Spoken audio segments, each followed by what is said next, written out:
Hey Blackman, good morning.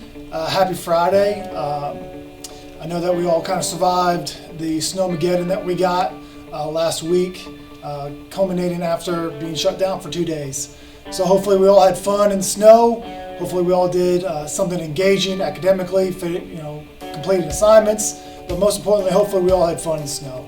I know for myself personally, I had fun with my 2 kids, sledding, building snowmen, doing all the same stuff that everyone would do in the snow, and it was a lot of fun. At the same time, with the 4-year-old and the 2-year-old, I was definitely eager to come back to school, so I was happy to see all your faces Tuesday morning bright and early.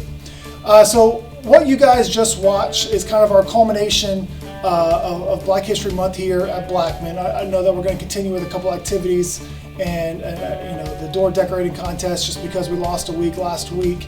But we wanted to end Black History Month with a SEL activity that's centered around color blindness. Right, so you guys watched a video with Chip and Joanna Gaines and Emmanuel Acho, who's a former football player in the NFL. Now I think he works for ESPN and ABC doing college football games, where they kind of just had a conversation about, is raising kids and the act of, not seeing color, is that good, is it bad? What are people's thoughts on that? And that really hit home with me because growing up, I was kind of born and raised in a predominant white community, and my parents raised me to be colorblind, right? To not see color. And looking back on it, it had really, really good intentions. Teaching people not to see color has great intentions. Treating everyone, equal, all the same, has really good intentions. But now looking back on it, it wasn't until my first job when I was at Oakland High School after I graduated from Ohio State, where it really opened up to seeing color and the beauty and everything that diverse culture has to offer. And it was extremely eye-opening to me, and I loved it. Absolutely loved it when I worked at Oakland for 1 year. I then transitioned into Williamson County to coach football and to teach there in Williamson County for 5 years. But I knew that if a job opened up back in Murfreesboro, I was going to jump on it as quick as I possibly could, because I knew the beauty and everything that a diverse community and culture has to offer.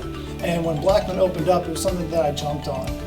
But this video, it really hit home with me because it was how I was raised.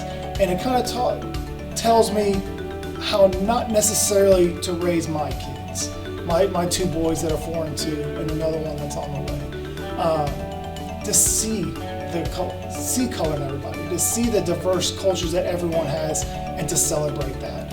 And I thought that first video where they were having conversations with one another, I thought that was beautiful, and I thought it was so on point with what our society needs, with what we're seeing right now. So just like Mr. Trakas, I was raised hearing we should be colorblind, equal rights. It sounded like a really good thing. It's not such a great thing. It does have good intentions behind it.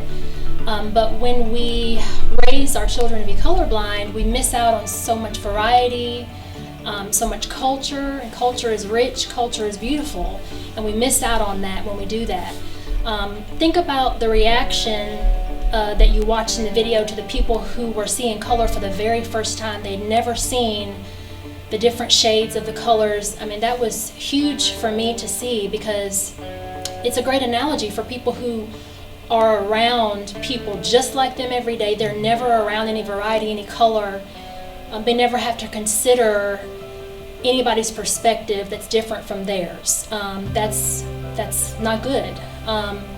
And so, I think about if our world were like that, if we all were robots walking around, looking the same, talking the same, feeling the same way about everything, our world it just wouldn't be the beautiful melting pot that it is. So I was telling Mr. Trakas earlier about my mother, and it's interesting, even people of color need to see color.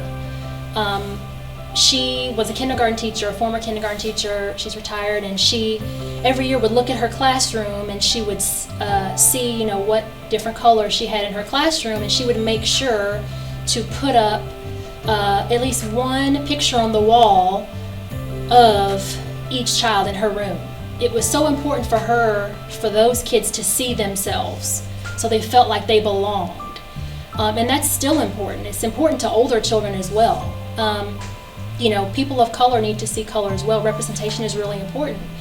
And, you know, I remember when I was younger growing up, my mom bought a few things in our house. For example, she would buy black Santa Clauses. And I said, Mom, it looks a little weird, you know, and it shouldn't have been, but it was, just because I'd never seen one before. But she knew how important it was for me to see myself in everything that we did, even at Christmas time. And so I appreciate her for that. And, you know, it's important for us to make sure we read, see, hear things of people that are different from us. I think that's really important. Also, you know, she knew it was important for me to see myself in my surroundings so that I could feel like I had something to contribute. Sometimes I feel like people of color, if they don't see themselves in their surroundings, they won't feel a part of their surroundings, and they won't feel like they have anything to give, and that's not okay. So, you know, I believe that color and culture are so important. We need that here. I feel like we do a good job of that at Blackman. There's always room to grow. None of us is perfect, but you know, that's one of the reasons why I liked Blackman and was attracted to Blackman, because of the diversity. But I think we all would do well to kind of think about that colorblind concept and realize, yes, it sounds good, but if we want to make sure we're open to different perspectives and viewpoints and we appreciate them, we don't need to have that concept of colorblindness anymore. Ms. Jackson, thank you for sharing your experience and your viewpoint on this topic.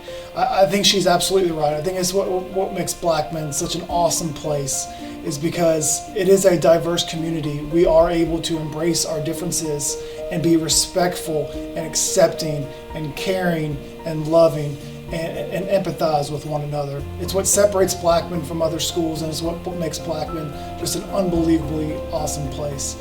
Students, just so you always know, whoever you are, we hear you, we see you, and we care deeply for you. If you ever need to talk to somebody, find a counselor, a teacher, an administrator, we are always here for you whenever you need us. We care for you guys. We love you guys. As always, go Blaze.